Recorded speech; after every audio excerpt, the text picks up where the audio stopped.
Hello. This video itself assumes that you have a computer running Windows, but if you aren't running Windows 10, if you're running Mac or some variant of Linux, you can still do this, but the instructions may be a little different.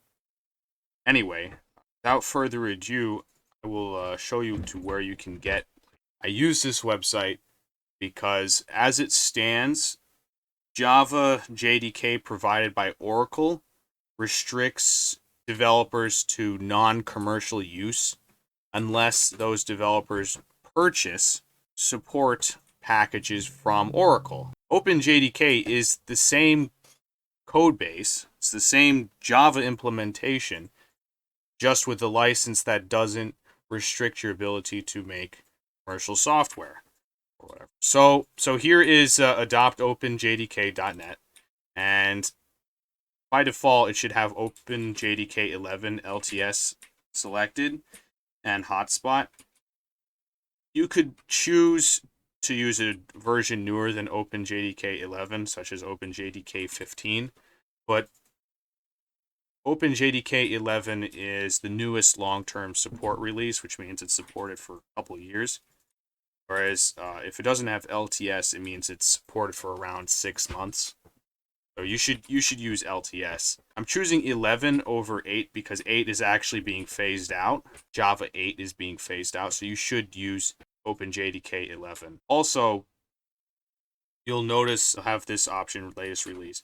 There's also other platforms that you can click on, and this is where you can find that it's also available for Linux, Windows, Mac OS. So I guess this is where you'd get it for Mac, but I don't have experience installing Java on Mac, so I'm not going to make any comments about that.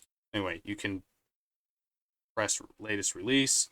It'll ask you, and then you can double click on this installer when it's finished downloading to actually run it. But I already have it installed. So next step is getting Eclipse or NetBeans or whatever your preferred editor is. I use Eclipse because Eclipse is pretty easy to use. It works pretty well. So Eclipse, you just go to eclipse.org. It's free, and it'll work regardless of what operating system you're on. Go to download, and as you can see, there appears to be a new version, 2020-12. So press download, press save file, and you can just ignore this part where it requests that you donate. This is optional.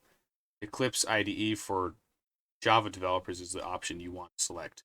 Then you choose the installation folder. One thing you should note, when you install Eclipse, it doesn't show up in the installed programs list in either the settings panel or the control panel on Windows. It just exists in this folder. So if you want to get rid of Eclipse, you just go to this location. I'm going to press install.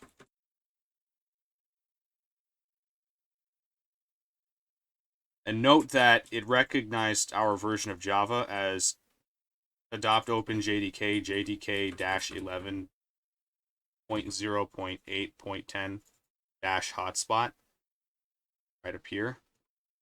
Now we can press launch.